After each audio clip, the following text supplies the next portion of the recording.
This is section 10, letter B. There are 16 dreams in this segment that begins with the letter B.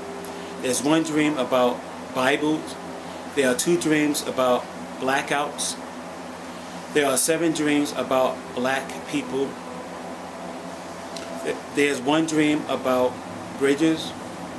There's one dream about Brooklyn Clock Tower. One dream about a building. And there are 3 dreams about buses.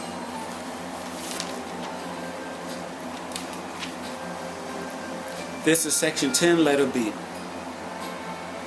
There's one dream in this segment that begins with the letter B.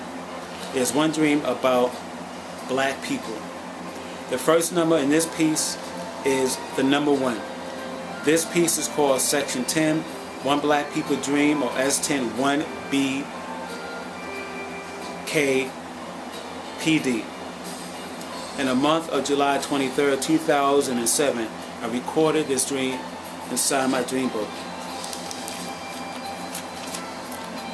The first thing I remember in this dream was being in a classroom with people, and I saw Les Brown as a classroom teacher.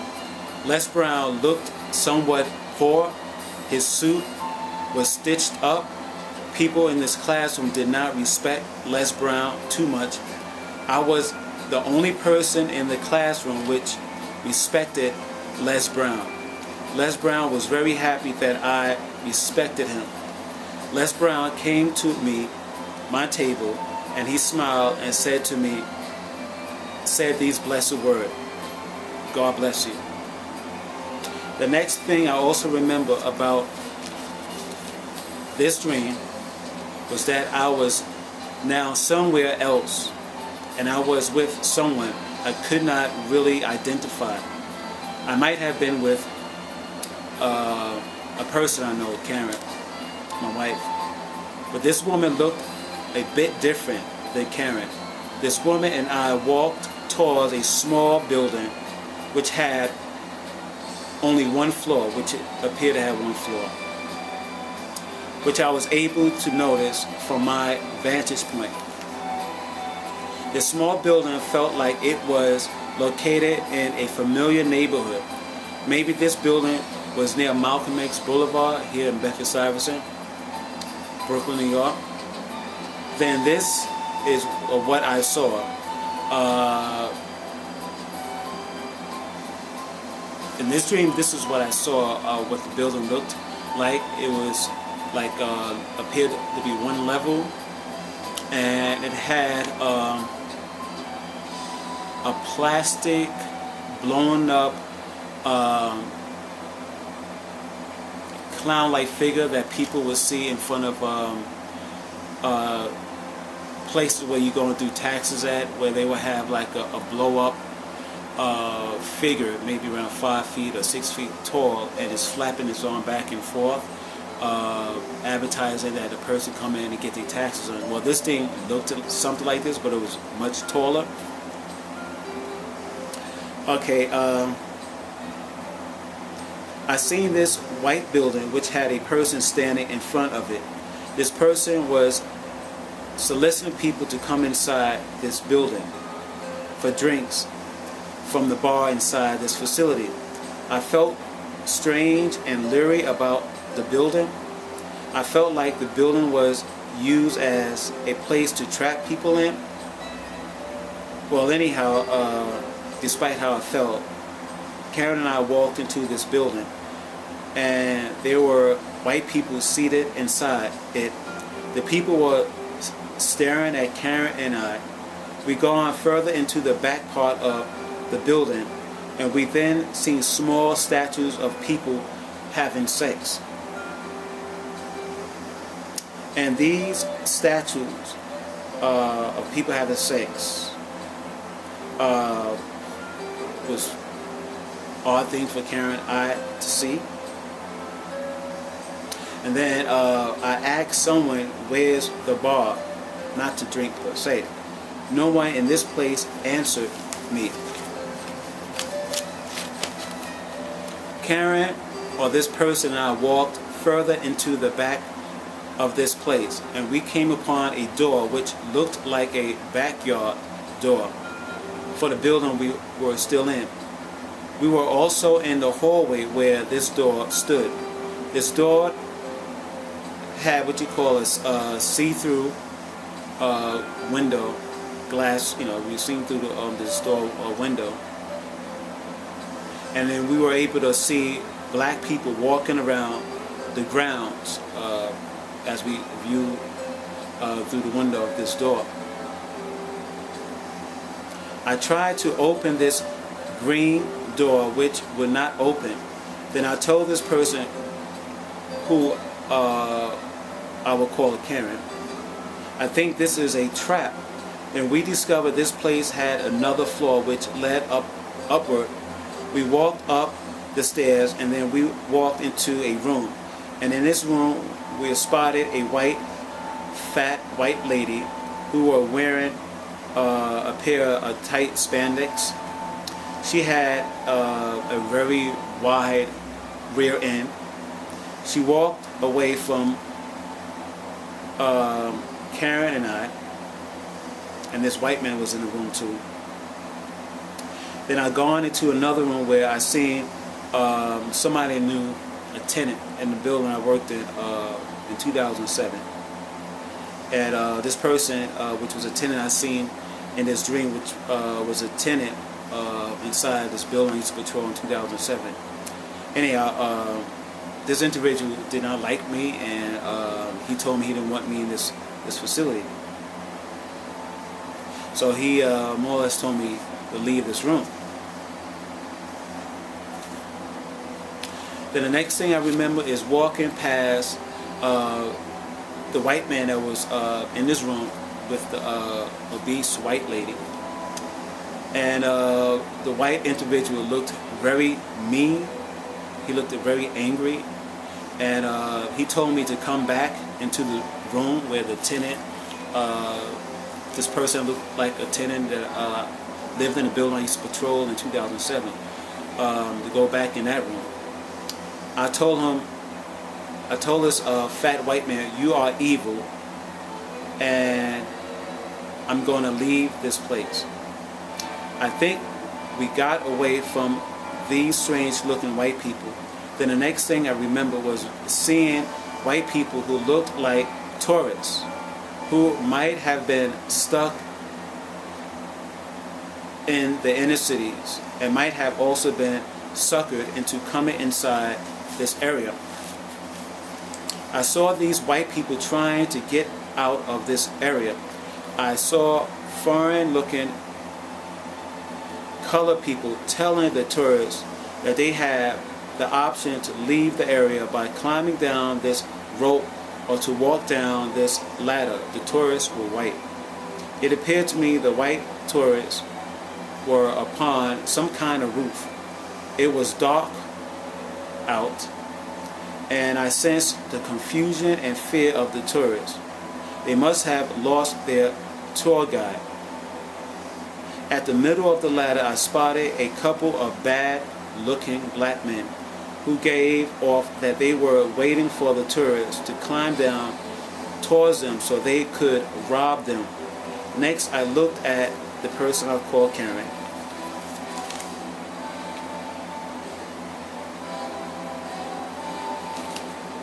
And then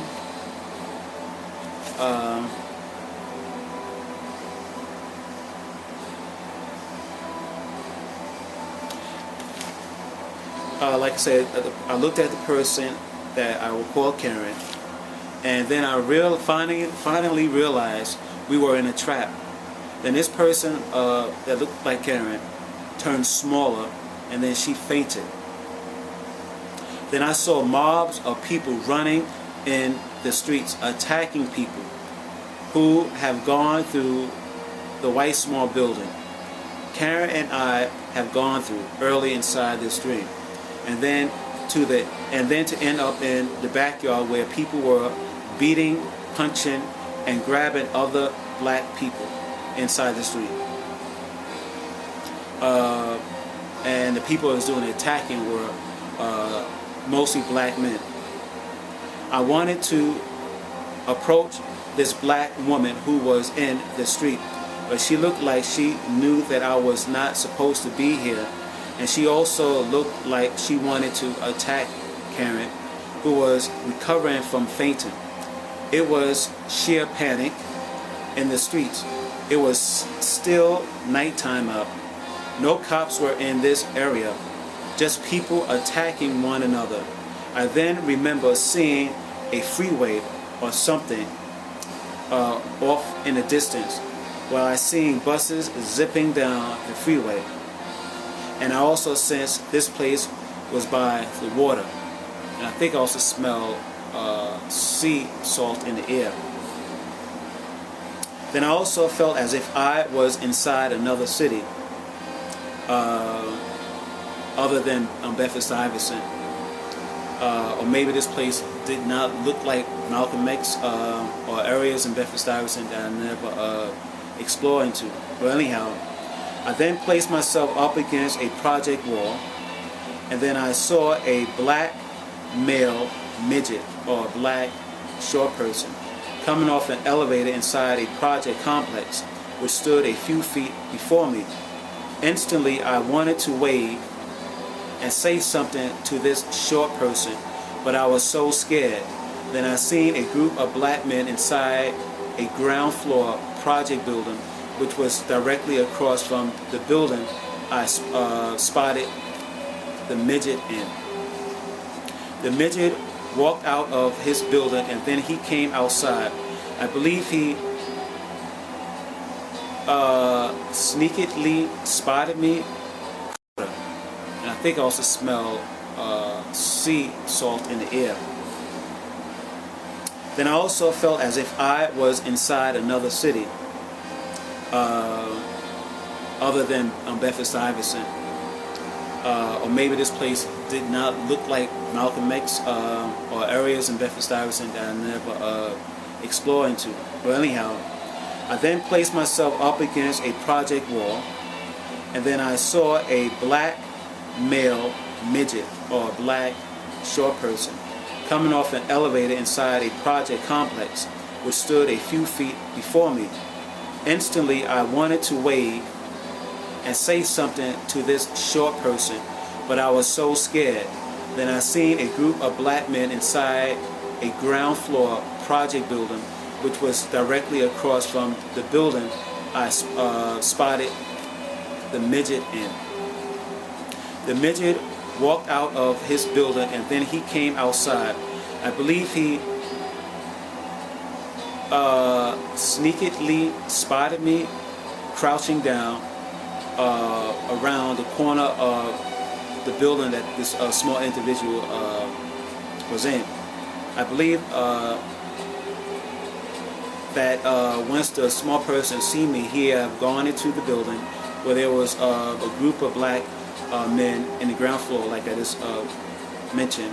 And I believe in this dream that the small person was informing the gangs of black individuals in the lobby of this project complex that I was around the building, hiding, crouching down somewhere.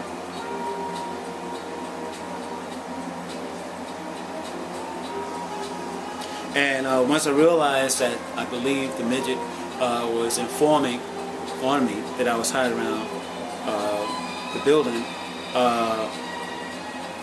I began to feel very terrified, and I decided to conveniently leave this dream, and then I woke up from this bizarre incident, or this bizarre dream. The next number in this piece is the number 2. This segment is called Section 10, Two Black People Dream, or Two Black Teenagers Dream, or S10 2BLKTAGD. In the month of April 11, 2010, I recorded this dream inside my dream book. Today I dreamt that I was inside a bus. I believe K and I was in this bus. It felt like a late afternoon, or it might have been nighttime. The bus we were in was slightly crowded with other passengers. I sat by the window and I looked out through the bus window, and I spotted a group of black teenagers. These teenagers wore spring or summer wear. I seen maybe one or two teenagers wearing white tank tops or t-shirts. The teens stood motionless. The only part of their bodies that they moved were their heads. They were scanning the streets for something or somebody. Then they gazed upon a mature black man coming their way.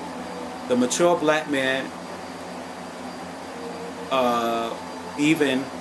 came even closer to the black youth. Now the man was in the midst of the teenagers.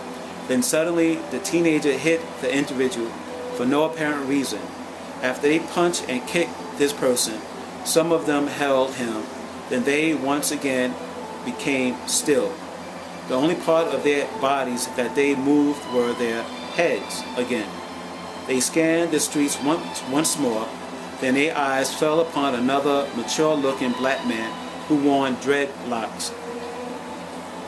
They grabbed their new hostage. Then they forced this new person with the dreads to kick the other mature man they assaulted a few minutes ago. They made their new hostage kick the other hostage in his testicles. Then the bus that I was still in suddenly picked up speed, and then I thought to myself, Kay, which is Karen, better stay in this bus with me, and the next exit, and exit the bus with the next bus stop. And the bus continued to swiftly ride down the street from this area. Then I woke up from this dream.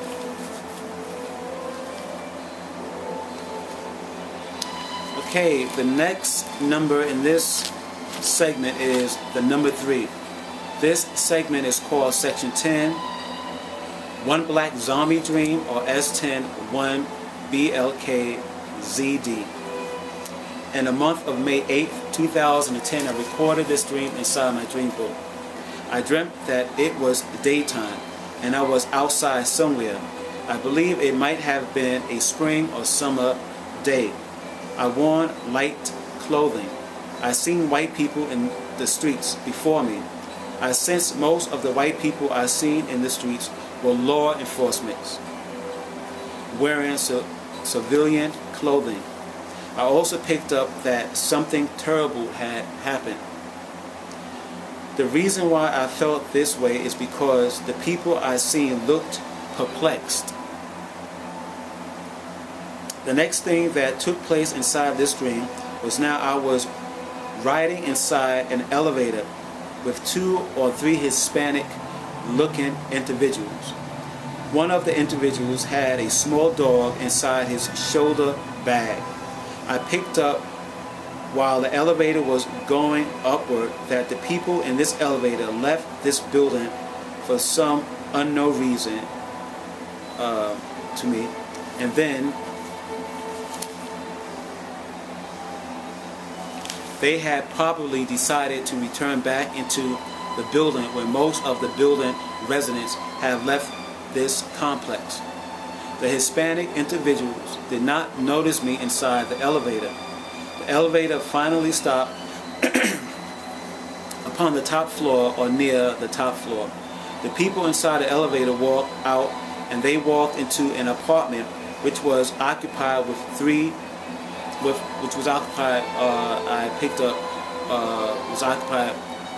with their relatives. I seen 3 Hispanic women sitting in a couch. The women on the couch greeted the men who walked into the apartment. Then I seen one of the girls walking away from the other 2 women.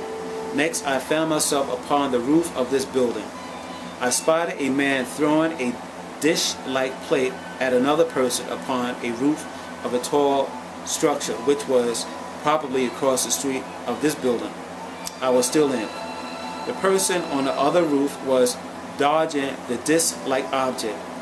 Then that individual who was dodging the disc-like object, who thrown his disc-like object at the person upon the roof of the building the Hispanic person was still in. More or less, they was the person on the roof, that the roof of the building that I was in, was throwing some type of dish-like plate at the other person, which was on top of another roof.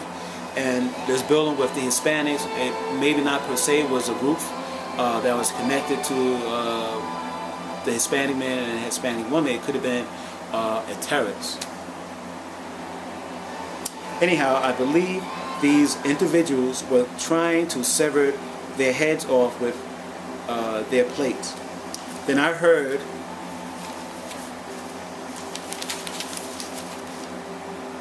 one of the Hispanic men yell out, "I've gone back into the apartment." Then I heard one of the men say, "They had cut our sister in half." Then I noticed the other two girls who were on the couch bowing their heads in disbelief.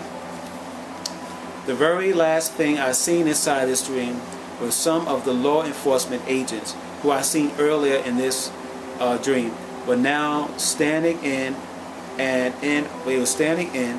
around a tractor trailer. Some was in the tractor trailer and some was standing around a tractor trailer, which I believe had food in it, the tractor trailer. I seen a woman officer in plain clothes. She was inside the trailer and she was squeezing canned goods out of a long white plastic tube. Then the men around her said to her, "Hurry up before they become overwhelmed or overrun by mobs of people." I looked around to see where I was exactly located. Then I noticed that there were projects building all around me. Then I seen white men in black masks and black uniform holding black rifles or machine guns in their hands. I believe they were armed so they could protect the people in the truck and around the trailer while they were dropping supplies out of the truck. And while the lady was still squeezing things out of an elongated bag, I began to see black men and black women quickly exiting out of their project buildings. The black men I seen were holding their arms extended forward, extended outward like zombies. And their eyes were bulging out of their heads.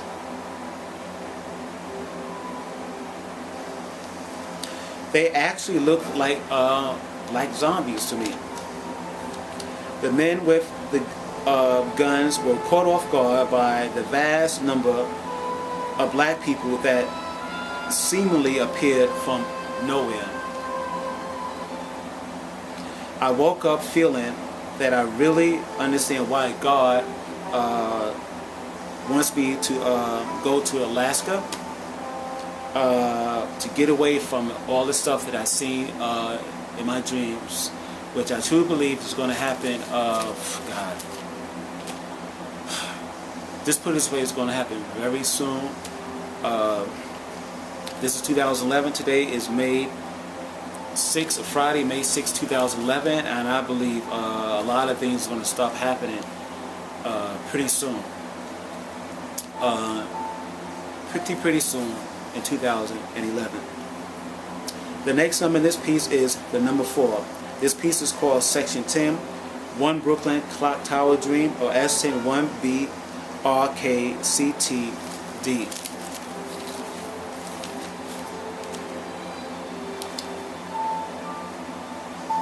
In the month of May 19th, 2010, I recorded this dream inside my dream book. Today I dreamt that I was walking towards a Brooklyn clock tower. It was daytime. Today it was daytime, and I was walking fairly close to the tower, the Brooklyn clock tower. And as I walked closer to the tower, I said to myself, I dreamt about the Brooklyn clock tower a lot of times. I stopped walking so I could stand still and just gaze my eyes up at the clock tower. Then suddenly I picked up a great deal of fear and horror around the tower. The fear and horror feeling I was receiving from the clock tower completely prevented me from staring at the building any further.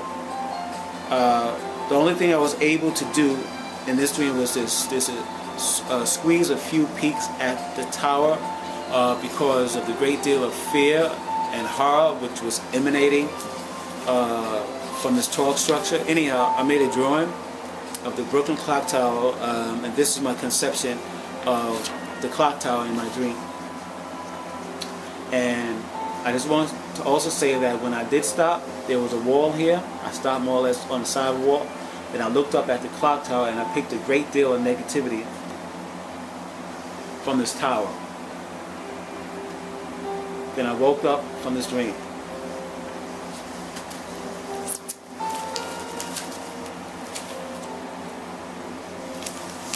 The next number in this segment is the number 5. This segment is called Section 10, One Bible Dream, or S10 1BIBLD. In the month of May 26, 2010, I recorded this dream inside my dream book. Today I dreamt that I was inside a bookstore. I might have been in Barnes and Noble bookstore, which is located in downtown Brooklyn Court Street area. It was daytime and I wore a short sleeve shirt. Or the shirt I wore could have been rolled up to my elbows. It felt as if it was a spring or summer day. It also felt as if it was late in the afternoon. Inside the bookstore, I seen myself, or maybe I've seen someone who looked like me. This person who resembled me was on the floor of a bookshelf. And in this dream, this person was on his knees, and there was a white lady standing over this person. This person could have been me, or I was watching someone who looks like me. Well, anyhow, the person was on his knees, black person, and before the black person and the white girl that was over, this say it was me. I was grabbing up Bibles. The bookshelf that contained the Bibles was in the front of the bookstore. Bookstore that which was Barnes and Noble, I believe, was on the second floor, and the second floor had Bibles and other books on this floor. And this particular bookshelf that contained the Bibles was close to the escalators that will take you down to the ground floor. Well, anyhow, I was grabbing up Bibles, and the white lady was grabbing up Bibles, and we were like grabbing any translation of the Bible, and more or less just hoarding Bibles. And it felt like there was a big reason why we were doing this, maybe because of a lot of stuff that was happening in space and in the earth sky, and a lot of things people know in their heart that if they start seeing things in the sky, maybe a sign from God that the end is near.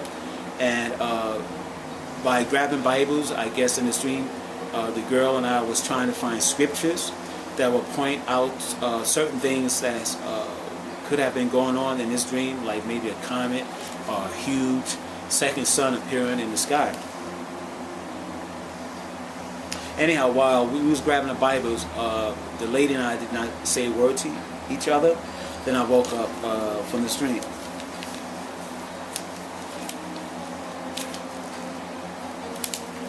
The next number in this piece is the number 6. This segment is called Section 10, One Black Out Dream, or S10 1BLKOTD. In the month of August 5th, 2010, I recorded this dream inside my dream book.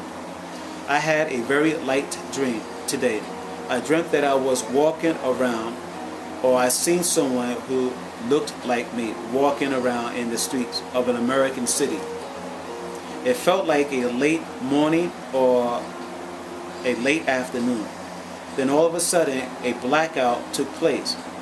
I believe I heard myself say, a blackout under the Obama's administration?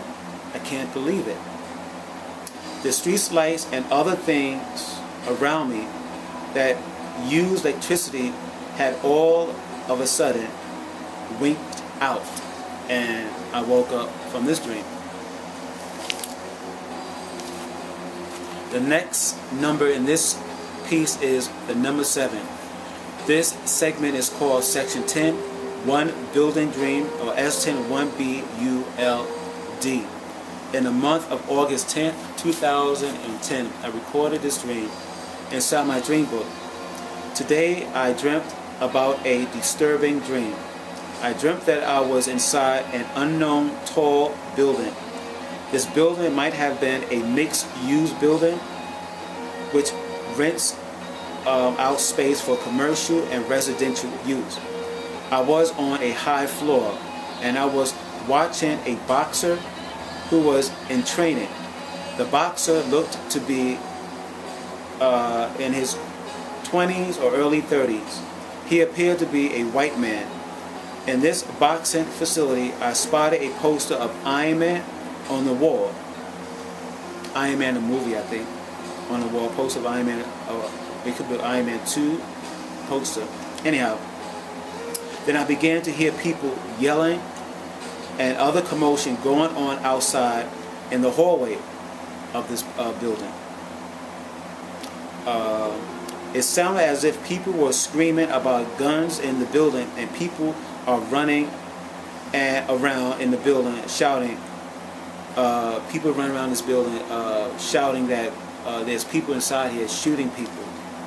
Next thing that took place inside my dream was now I was observing people leaving the apartments so they could flee out of the building and into the streets.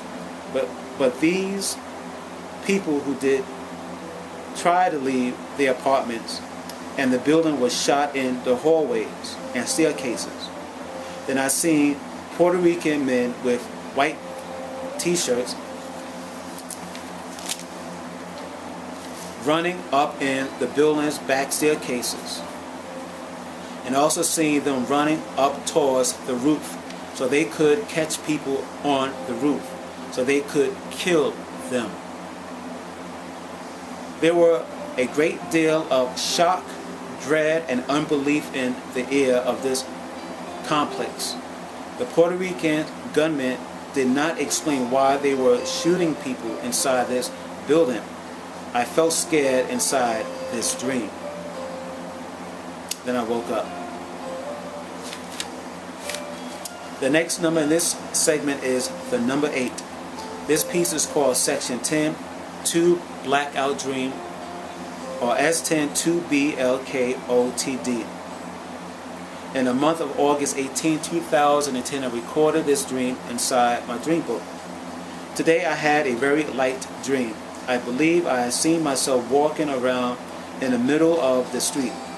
It appeared that a blackout had occurred. It was very dark out. The only thing I seen that appeared to be lit was a red circular dot that might have been a red color street reflected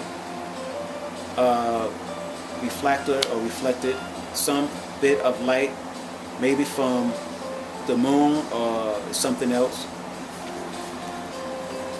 I think it was like a little red thing that you would see bike riders that ride 10-speed bikes would have on the spokes, and when light hits it, it would like kind of glow red, depending on the color of the little plastic thing.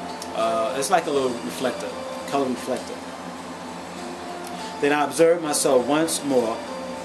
The feeling I felt from this dream was that the blackout might have been caused by the people using too much electricity or from something else out from space, knocked out the lights here on Earth.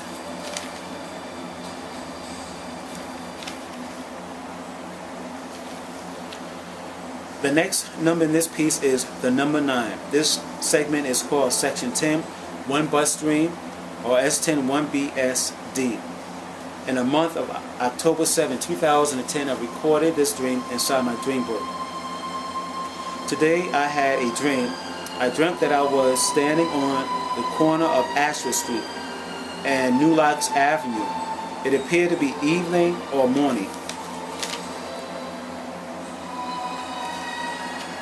I was walking towards the number 3 train or the 2 train, whatever train is stationed at New Locks Avenue. I wore in spring or summer wear. I felt like that I quickly needed to leave this area fast. I spotted a B-15 bus coming down New Locks Avenue. The bus sign read it was a John F. K. bus. Our bus was heading toward John F. K.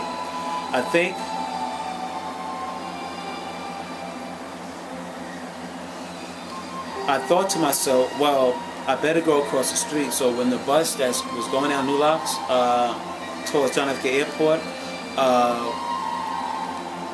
will eventually, minutes later, will come down the opposite way, and there was a bus stop across the street. So I've gone across the street to this particular bus stop, waiting for the B-15 bus, which will take me down to Bedford-Stuyvesant area.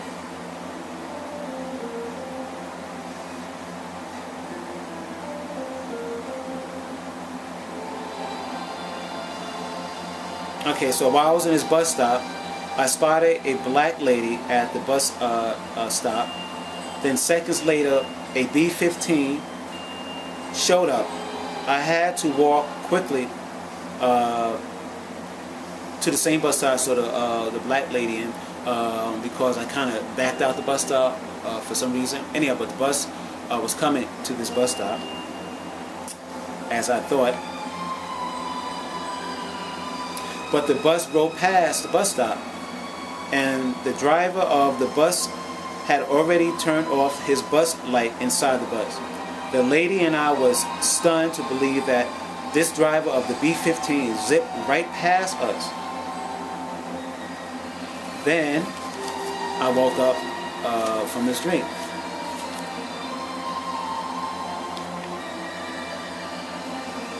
The next number in this segment is the number 10. This piece is called Section 10, One Black Robert Dreams, or S101BLKRBD. In the month of October 18, 2010, I recorded this dream inside my dream book. Today I dreamt that I was walking inside a project complex. This particular project complex had a short spiral sidewalk within its complex. It was daytime, and I wore in spring or summer wear. I was afraid to be alone inside this project, so I pretended to know where I was and where I was going. I felt I had to do this so I would not bring attention to myself as being scared or lost person inside this facility. So I thought, how can I manage to exit the project without bringing attention to me? So what I did in this dream, I kneeled down and began to tie my shoe.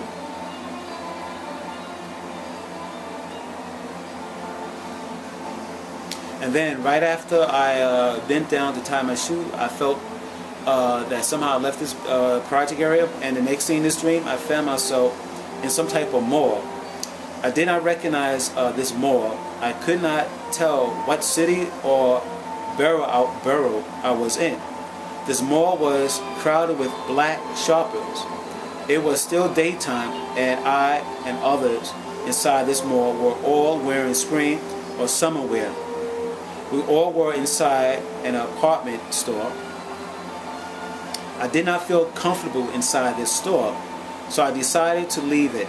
As I approached the street exit, two thin black women came into this mall, this department store, and they had guns in their hands, and one of them pointed a gun in my face.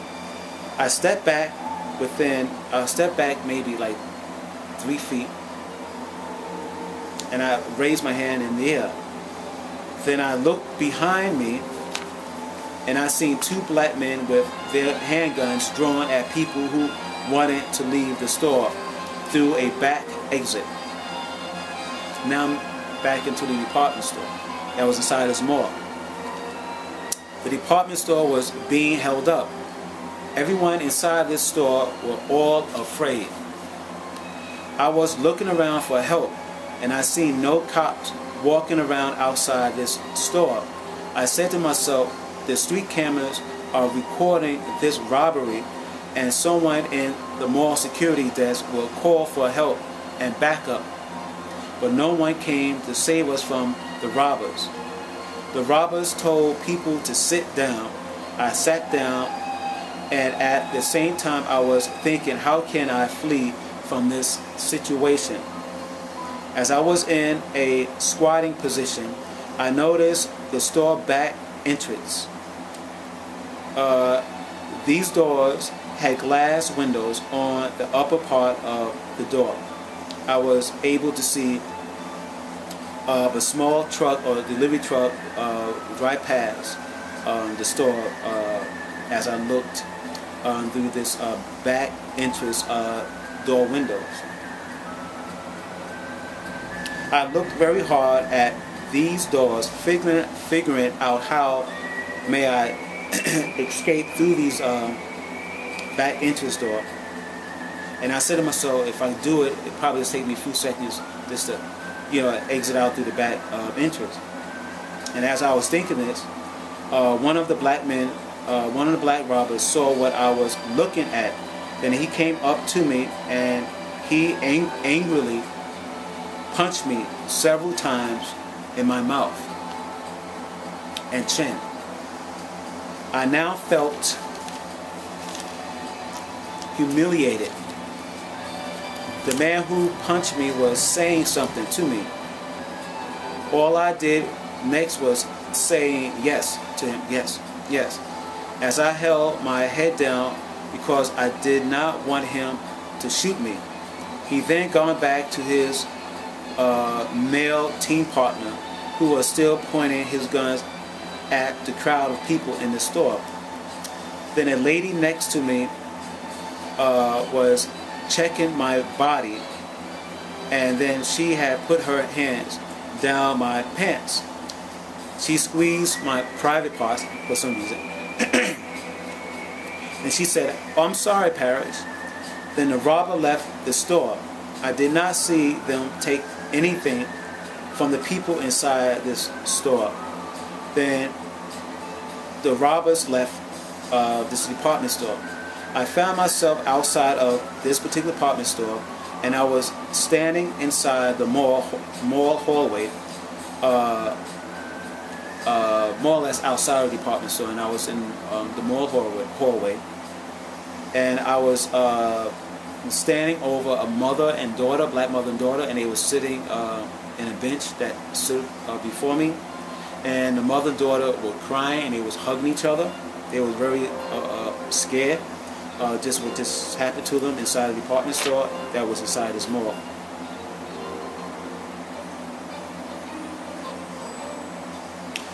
And more or less, I gone to the bathroom in this mall, and I was still shaking when it happened. Then I woke up from this dream.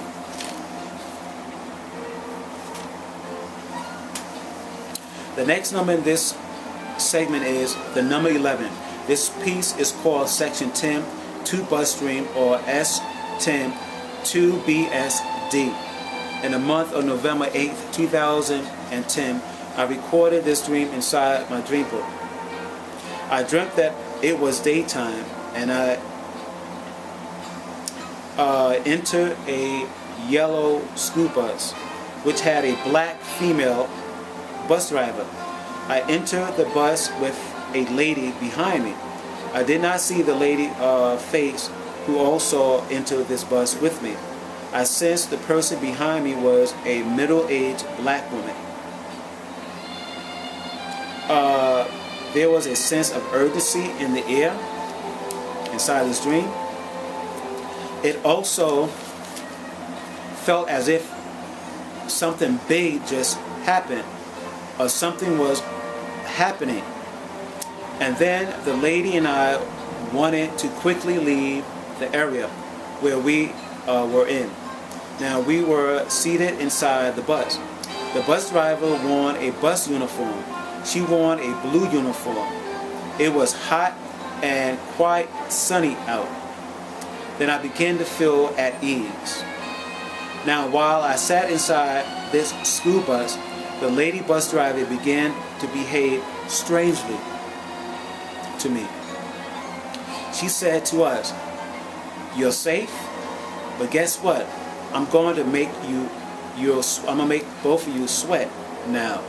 I'm taking you somewhere else." Then she made a quick right turn around a brick wall, and the bus stopped beside a black man who was wearing a light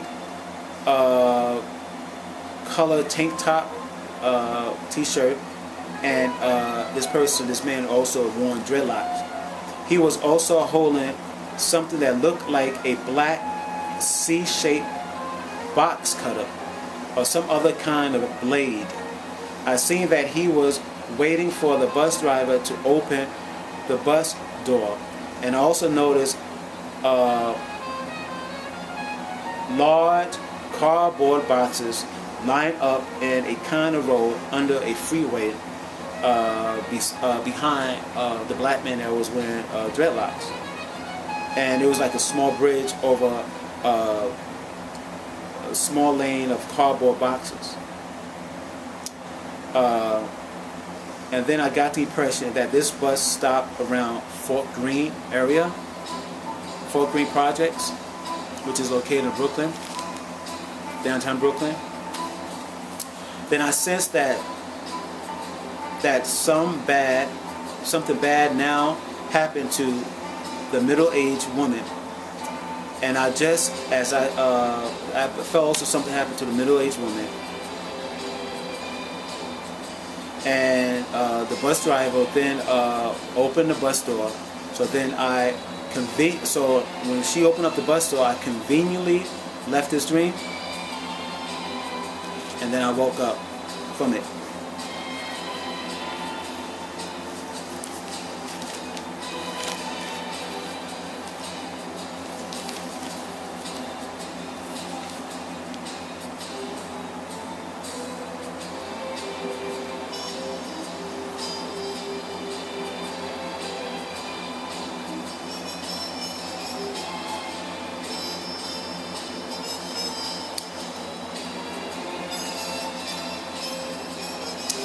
Okay.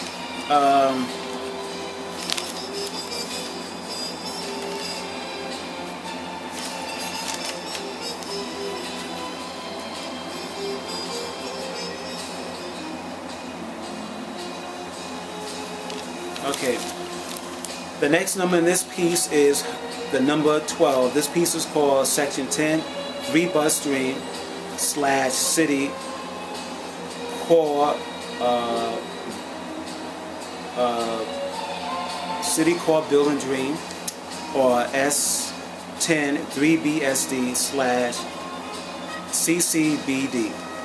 In the month of January 5th, 2011, I recorded this dream inside my dream book.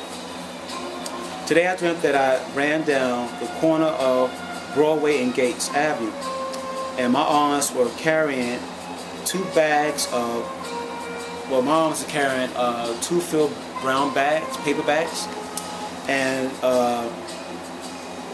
I noticed a B-52 was about to pull up, so I was running because I didn't want the B-52 to roll out from the bus stop. But apparently the bus driver must have seen me running up to the bus, and then the bus stopped, and then the bus driver opened up the door, bus door, then I entered inside the bus. And then the bus drove down on Gates Avenue and went past Malcolm X, because I wanted the bus to stop to drop me off on the corner of Malcolm X at Gates Avenue. But the bus kept on continuing further down to and then it eventually stopped in this unknown place.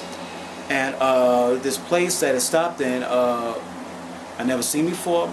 So I asked the bus driver, why did you drive past Malcolm X and Gates Avenue? Is it a way for you to maybe drive me back to Gates and Broadway, Gates and Malcolm X? And more or less he was telling me that at first I should exit the bus, and so I exit the bus, then he exit the bus, and he closed the bus door.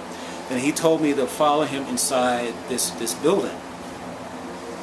And I said to myself, why? Then I verbally asked him, why should I follow you? This showed me how to get back to Gates and Malcolm X Boulevard. So he said, well, follow me into the building, and there's a pen and paper, then I'll write down the direction that will lead you to Malcolm X and Broadway. So I go inside the building with him, and it was still daytime, and this building was connected to other building.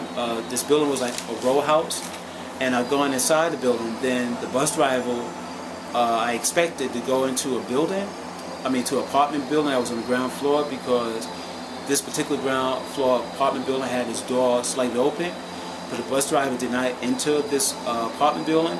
He made a right turn, and he gone up the steps, and he was yelling down to me to come up and follow him. And so I was hesitating, should I follow him?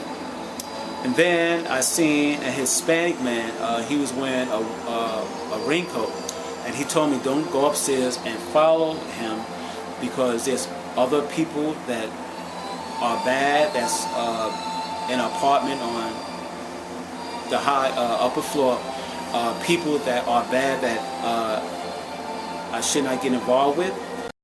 Then he told me, the Hispanic person then told me to leave the apartment building quickly. So I left the apartment building, and as I left, I went out the vestibule, then I walked out, and to the left of me I seen a stoop, and I seen several black people standing on a stoop looking down at me as I was exiting out the building, and I was now in the yard of this building. Then I opened up this building gate, and then I gone across the street. And as I gone across the street, I noticed what you call like a small park that had big rocks and stuff and some trees, and it was still daytime, and it felt like the spring and summer. It was still kind of nice. I don't know what happened to my bag of groceries. Anyhow, I climbed up a little hill and upon a little rock, and I seen white people there.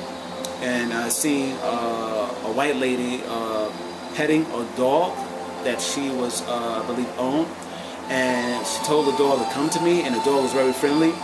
And the dog came to me, and I pet his head. Then I looked across the street where the apartment building was at, where the bus driver had gone into.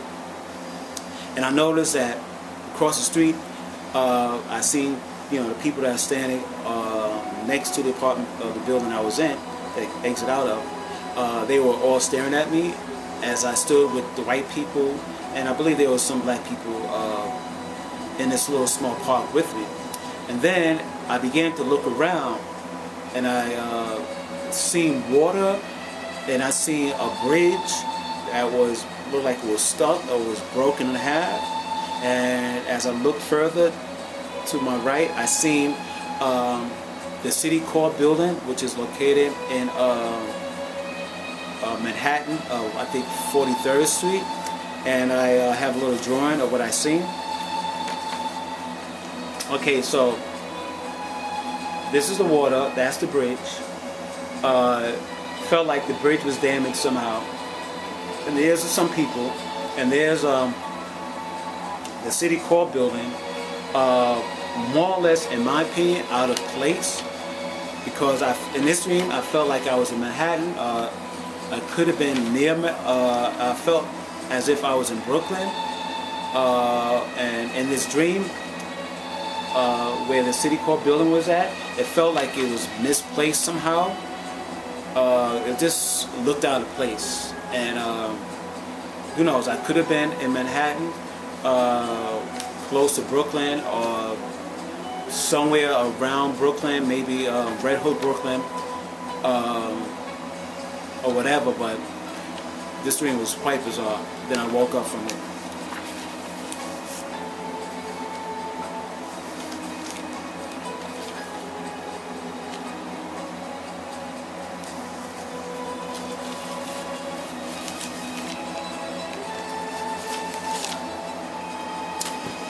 The next number in this piece is the number 13.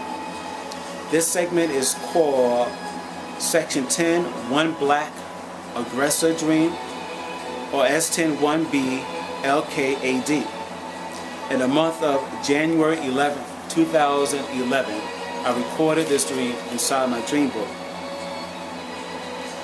Today I dreamt that I walked down Halsey Street and I made a left turn on Lewis Avenue. It was daytime and I was carrying my a book, a strap, a book bag. It's strapped across my chest.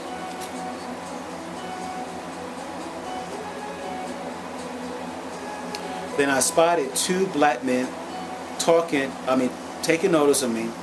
Then one of the black men approached me and he attempted to punch me, and he might even had punched me across my chin, and maybe I didn't feel it because it happened so fast.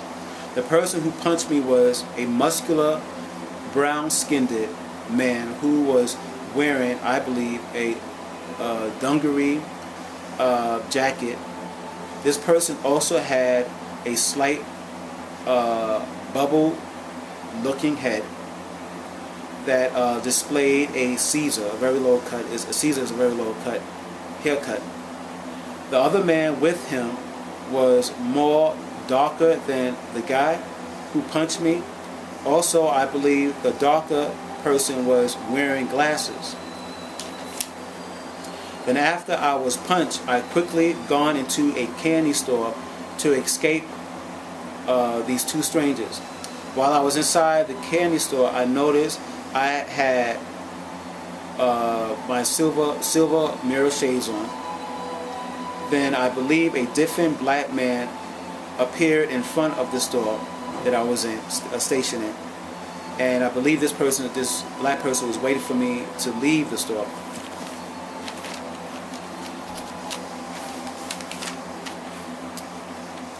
Then he walked past the store exit. Next, I stood at the store counter, and the owner of the store, or this Arab man over the counter, was more or less telling me to leave the store, and I didn't want to leave the store because I felt the guys were out there still waiting for me. So I eventually had to leave the store, but I peeked out the door. Then I seen a different person. He was sitting down, a different black person who was sitting down on the side of the store outside, and he looked at me. And then the two guys that I more or less escaped from was standing on my right, and they more or less just stared at me, and I was asking why did they hit me. They didn't say anything to me, or they didn't give me no explanation why.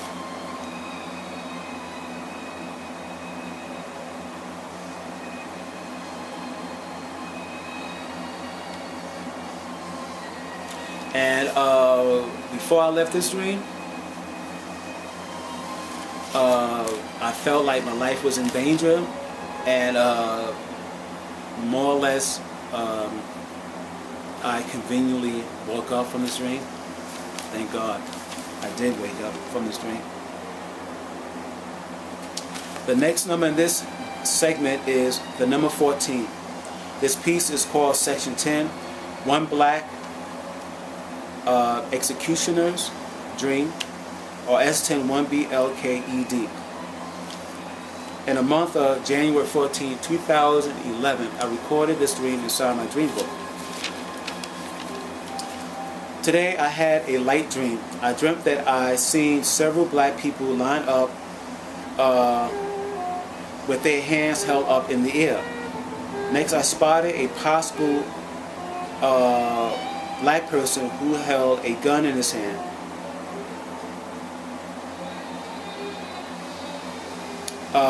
Or black people. There might have been 2 or 3 other guys standing alongside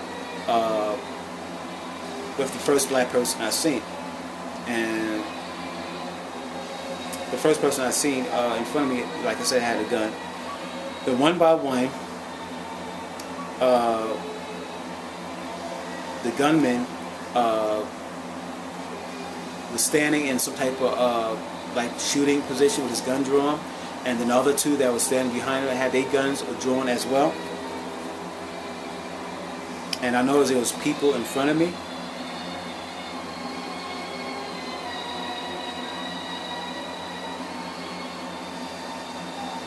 And then the people that was in front of me were more or less lined up with their hands in the air as the gunman held a gun at them. And in this dream here, the gunman told one person to step out from the line, and this person, the gunman asked the person how he would like to be killed, horribly or to be shot, and the person said to be shot, and the person was shot. Then another person was called out of the line and was asked how he would like to be killed, and horribly or quickly, and the second person was shot. More or less, the people that was lined up was being executed by these gunmen, one at a time, for whatever reason. This dream was quite insane. Then I left this dream. More or less, I woke up from it. The next number in this segment is the number 15. This segment is called One Bridge Dream, or S101BRGD. In the month of March 8, 2011, I recorded this dream inside my dream book. Today I had a brief dream. I dreamt that I was shown 3 New York City bridges. It felt as if someone focused my vision upon the 3 bridges. It was daytime, and I hovered over, I believe, the East River.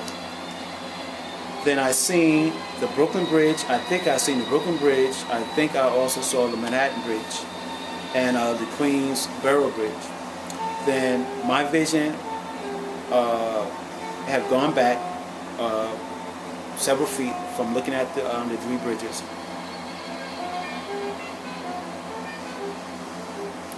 And then I faded out from this dream. Of course, and I woke up. The next and last number in this segment is the number 16. This segment is called Section 10, One Black Men Dunkin' Donut Dream, or S101BLMDDD. In the month of March 14, 2011, I recorded this dream inside my dream book. In this dream, I was in some type of mall, a small mini mall, and I was online, and there were other people online with me, and there were noticed black people online with me, and it was a small little Dunkin' Donuts set inside this mini mall, and we were behind a rope, you know, like a line when you go into a store to organize a line where it could like swirl around. Anyhow, I was in this clothesline, and then lo and behold, there was some ruckus or noise being made behind me. So I looked back, and I noticed several burly black men who appeared to be out of their mind was approaching us, the people and I, on this Dunkin' Donut line, and these burly men appeared to show through their body language that they want to rob the people line on this line. And there was the lady standing in front of me. She yelled out more or less these words: "I can't believe they're gonna try to rob us here at Dunkin' Donuts. I mean, what is this world coming to?" Then I woke up from this dream. Okay, the next letter in Parrish Future Prophecy 5 is the letter C.